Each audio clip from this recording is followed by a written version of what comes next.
This familiar symbol spells something. It may just look like a load of lines, but it is actually 2 letters, and I'm going to tell you which ones. I'll also explain where this, and this came from too, and these.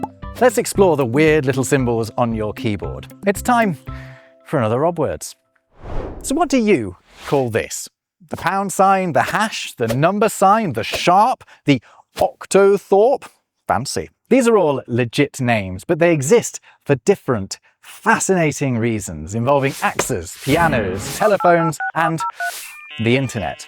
Hashtag obviously. But this most social media-tastic of symbols has its origins in ancient Rome. When the Romans weighed something like, I don't know, grapes, they always seem to be eating grapes, don't they? Anyway, when they did so, they weighed them in ounces, or unciae, 12 of which made a Roman pound. The word the Romans used for their pound was libra. In fact, it's the word that we use for our modern day measure, the pound too, when we abbreviate it to LB. That's LB for the Latin libra. We also nod to it when we write the symbol for the currency, the pound, as well. That is simply an ornate L for libra with a line through it. But you already knew that because you watched my video about currency symbols, didn't you? The line through the British pound symbol is there to show you that it is an abbreviation of a word, libra, rather than just a letter L. And once the printing press came along, long after the Romans had marched off into the sunset, it became common to print a line through the LB representing the pound weight as well, to show that it was also an abbreviation. Don't believe me? Well, look here. This is a text from the early 1700s, and there it is, LB with a line through it. Here it is again, labelled as pound weight. This is what it looked like printed, but we now need to look at how it was written by hand, because that's when this gets really interesting. Some scribes would write it out all neat and smooth, like this. Can you see the L and the B and the horizontal line, which is drifted above the L and B, I guess, for elegance's sake. But not everyone wrote it this neatly. One man, for example, a certain Isaac Newton of gravity fame, scribbled it out like this. Now, can you see where this is going? Because it is this scrawled attempt at the LB pound symbol that is thought to be the origin of our hatched number sign. This gets simplified further to 2 vertical lines and 2 horizontal lines, and there it is, the hash. Or should I say the pound sign, because it is called the pound sign precisely because its origins are in our abbreviation for the Latin libra pondo, the pound of weight, LB. Here's a fun little fact for you. While on an American keyboard, the symbol above the 3 is this pound, on a British keyboard, the symbol above the 3 is this pound. So they've both got a pound, just different ones. Although weirdly, my British MacBook keyboard somehow manages to have both. The fact that we Brits use both of these symbols quite a lot creates a problem. We can't call both of these things the pound sign, can we? So we don't. We're actually more likely to call this a hash. Back in the days when people actually did things over the phone, you used to hear an automated voice say, "For assistance, please press hash." Hash is related to the word hatched. It's from the French hacher, meaning to chop up into little pieces, as if with an axe, or in French, une hache. Why? Because the symbol looks like it's been diced up into tiny little bits, 9 of them. As for the name number symbol, well, as this 1903 shorthand book explains, that comes down to where you position it. Pop it before a number, and it means the word number. Pop it after one, and it means pounds. The major coup for the pound/hash/number sign in the 20th century was its inclusion on telephone keypads. Bell Laboratories wanted to fill the unsightly gap either side of the 0 on their touch-tone telephones. So, on one side, they put the star, or asterisk, more about him later, and on the other, they put our 4-lined friend. Although telecoms engineers decided that they wanted to give it a new name. They called it the octothorp. The octo bit is simple. It has 8 points, but no one knows why they put thorp after it. One theory is that it's because cartographers used to mark out villages on maps with this symbol, a village's a thorp. Another is that it was a tribute to the first Native American to win Olympic gold for the United States, Jim Thorpe. And another is that it's meaningless. It's a sort of joke. There's no real agreement on how to spell it either. Anyway, 20th century telephone fame turned into 21st century internet ubiquity when in 2007, Twitter's Chris Messina suggested using the pound symbol to create groups. And lo, the hashtag was born. It's called a hashtag because it is a tag marked with a hash. The symbol is not called hashtag. I don't know why the people at Twitter didn't call it pound tag.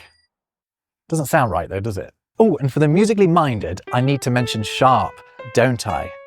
Now oddly, the number symbol and the musical sharp symbol are not the same sign. I know they look alike, but they came about completely independently. Believe it or not, the sharp started off as a B.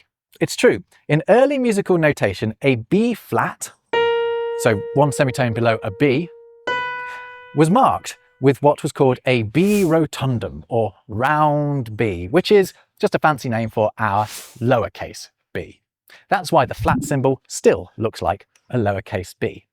Meanwhile, a normal B note, to differentiate it from the flat, was marked with a different alternative shaped B, called the B quadratum, or square B, which is this Gothic boxy looking B. This became the natural symbol that musicians will recognise. Then later, when composers started throwing in flats for notes other than B, they used the same notation, even though they weren't dealing with Bs anymore. However, they added a variant of the B quadratum to mark a semitone above the bass note, a sharp. That variant looks like this. Ta-da! On that note, I've had a marvellous time researching this video, reading through medieval manuscripts to find beautiful old versions of all of these symbols. But that has meant having an awful lot of tabs open. Luckily, I found organising my research easy, thanks to this video's sponsor, Opera. Opera has so many useful functions like tab islands, which I used to keep all of my manuscript tabs grouped together. Meanwhile, I also had another tab island with all of my online reference sources in it. I could then collapse those tab islands when I wasn't using them and give them a unique name and colour. Plus the handy tab tracers let me see which tabs I've recently used thanks to this underline, meaning I can quickly get back to the same document I was just referencing. The darker the line, the more recently I looked at it. I've also found it really useful to be able to split my screen between up to 4 tabs at once, because it means I can have multiple websites open, like say the Oxford English Dictionary and Merriam-Webster, and then also take notes in Google Docs at the same time. I simply drag the tab down and choose a layout. Oh, and I should definitely mention Opera's video pop-out, which works out if you're watching a video and then detaches it into its own window that can be moved around even outside of the browser. This is really useful, particularly for me when I want to keep up with, say, a podcast while I'm also doing my work. You can download Opera Browser absolutely for free. I will put a special link for you to use in the description of this video. Go down there, click on it, and give Opera Browser a go. Right then. We've discovered that the pound sign is probably ultimately just the letters L and B. So, what about this one? The and symbol or ampersand does not look like a word, but it is one. In fact, it is a full one. It is the Latin word for and, et. The Romans themselves used this. How do we know? Because we have this, the earliest known example of it, graffitied onto a wall in the doomed Roman city of Pompeii. Can you see how it's a very crude E and a T? Now, I'd have loved to have shown you an actual photo of the graffiti itself, but it doesn't seem like anyone has one. Instead, I'm relying on the research of a fella named Jan Schichold, who wrote the definitive history of the ampersand, aber auf Deutsch. And he includes it as the first example on a page showing the development of the and symbol over the centuries. From this, you can really see, can't you, how it morphed into the and sign that we know today. Some modern fonts actually make its ET origins clearer than others. As for the name ampersand, well, that's thought to hark back to a time when the and symbol was included as a sort of semi-official final letter of the alphabet, like it is in this adorable 19th century book teaching American kiddies how to spell. When reciting this version of the alphabet, it was apparently typical to end with Z, or Z, and per se, and per se being yet more Latin, this time for in itself. And from and, per se, and, we get ampersand. So weirdly, the word ampersand has the word and in it twice, which is not great going for what's supposed to be an abbreviation. The first one turned into an am in the same way as it sometimes does in the word sandwich. Have you ever noticed that some people pronounce it sandwich? Seriously, listen out for it. And that's it for and. Now we're at. That at. The Dutch call it the monkey's tail, the Italians the snail, but to us it is just the at symbol. Why is it called at? Well, long before it was cropping up in social media handles and email addresses, that was the word that it stood in for. It was used in accounting and on sales signs or receipts to show how much something was priced at. This is 2 avocados for $10. That's not very good. And this is 2 avocados at $10. That's even worse. One is $10 for 2 avocados. The other is 2 avocados at a price of $10 each. The at is crucial. But why are we using this particular sign for that? Well, it's not something that starts in English. The oldest recorded appearance of the symbol is from 1345 on this Bulgarian translation of a Greek text. Here, though, it's just acting as the A at the start of Amen. So what about our modern usage? The earliest known example of it is from 1536, almost half a millennium ago, on this letter by a Florentine merchant. There are 2 of them highlighted here. He's talking about the price of wine. Yum yum. So let's assume it doesn't actually say at, tempting as it is, given that we definitely have an A there, don't we? The first usages are in Romance languages, so languages derived from Latin. So, could it be derived from the Latin ad, which can also mean at? Could the swirl be the tale of some long-lost D? Well, maybe, but it's a bit hard to prove given that it doesn't look like a D at all, does it? A theory I like more is that it's from the French for at, with scribes lazily choosing not to take their quills off the paper to add that accent, instead swooshing over and then back under again. The origins are clearly a bit uncertain, and the at symbol might well have returned to obscurity had it not been for this guy. Ray Tomlinson, the man who sent the first email. Back in 1971, Ray was working for a company called BBN, who had been hired by the US Department of Defense to develop ARPANET, the precursor to the internet. Now, Ray wanted to be able to send files between shared teletype machines, so realized that he needed a character to put between the name of the recipient and the name of the machine that the message was being received on. He later told Smithsonian Magazine he was looking for a symbol that wasn't used much. He considered an exclamation point, a comma, or an equal sign, but he said that wouldn't have made much sense. So he went with at, which did make sense because it was someone at a specific machine. And so he sent that very first email. He says it said something like QWERTY UEOP, dragging his finger along the top row of the keyboard. And he sent it to himself. From one teletype machine in the room he was in to another. 20 years later, we were sending emails from space. By the way, the at symbol has another lesser known name, the aspirand, but I can't find out anything about it. It doesn't even appear to be in dictionaries. So if you do know more, leave a comment. And while we're below the line, let me just tell you that that is where you can find a link to buy tickets for my 10-night run at this year's Edinburgh Fringe. I am ridiculously excited about this. I can't believe it's even happening. I'm going to be there from the 6th to the 16th of August 2026. Come join me for an hour of revolutionising the English language. I'll leave a link in the description. Moving on, have you ever noticed this little fella on your keyboard? It's most commonly called the section sign. Why? Because it's used to mark out sections on things like legal documents. You'll know it well if you've ever taken out a mortgage or been sued. I think it's quite a cool design. Do you know what it is? It's 2 S's standing for signum sectionis, which is just Latin for section sign. So you might as well say that it stands for section sign. Although, this character does have another name in English. It's called the Pilcrow. But to understand why, we first need to meet its mate, the Pilcrow. Now, you don't meet the Pilcrow so much anymore, but in the olden days, when you typed up a document on a computer, these things would pop up everywhere. They probably still do if you work in publishing. Again, this symbol is a letter. Can you guess which one? Go on, have a think. That's enough time. If you thought it was a Q, you were wrong. If you thought it was a P, though, you were also wrong. Two perfectly reasonable guesses, but both incorrect. What the Pilcrow originally started out as was a C. The modern Pilcrow is descended from this symbol, found all over medieval manuscripts. Here they are in red and blue. Can you see the resemblance? Well, these were used to mark out points in the text where there was some sort of change, a change of topic or a change of speaker, for example.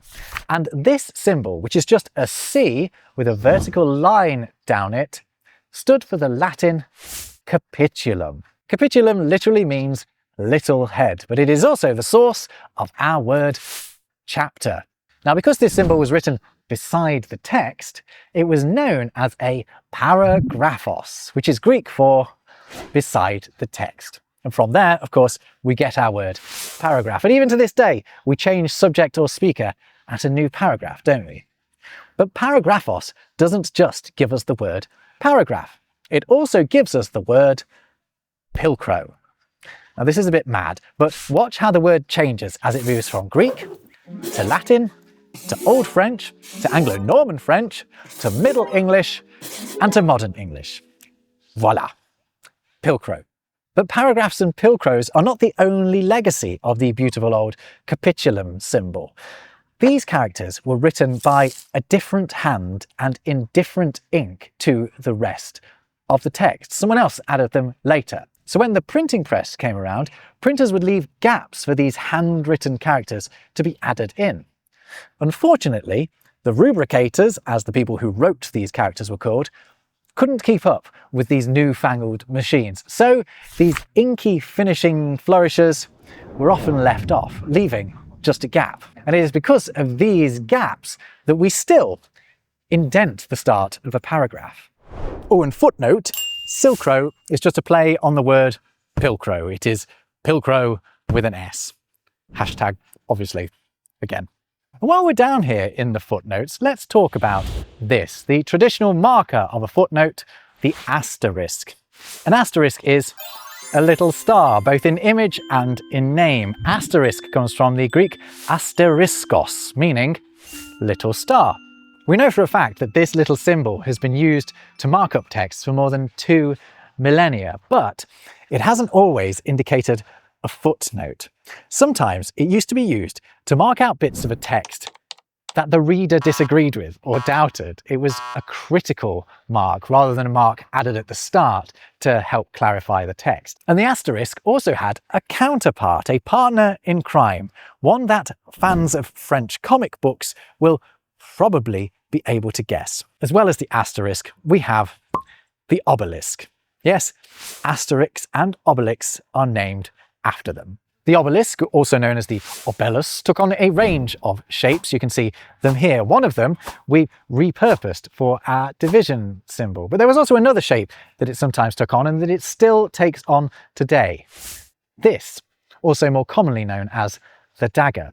I actually come across this most often in the Oxford English Dictionary, which uses it to show you that a word is obsolete, no longer in use, dead. It's like a little gravestone, or as if the word has been stabbed to death. By the way, we should bring back the word brangle. However, you also see it as a footnote marker if an asterisk has been used elsewhere on the same page. There's actually a hierarchy of footnote symbols. Did you know this? It can vary, but it's usually along the lines of asterisk dagger, double dagger Pilcrow, double vertical lines Pilcrow. And doesn't that nicely bring together a load of the symbols we've already looked at? But before we finish, I still have to tell you about my favourite. It's this, the Manicule. Manicule is Latin for little hand because that's what it is. You won't see it all that often these days, but you will find it in old manuscripts, literally pointing out important passages. And I don't know why, but I find it endlessly hilarious. Look how long this finger is, and this one. And what on earth's going on here? And this one has a snake. I suppose the modern equivalent is arguably this, which you could perhaps use to click like and subscribe if you have enjoyed this video. Then drag your little hand over to this video here, and I'll see you over there. Till next time, take care.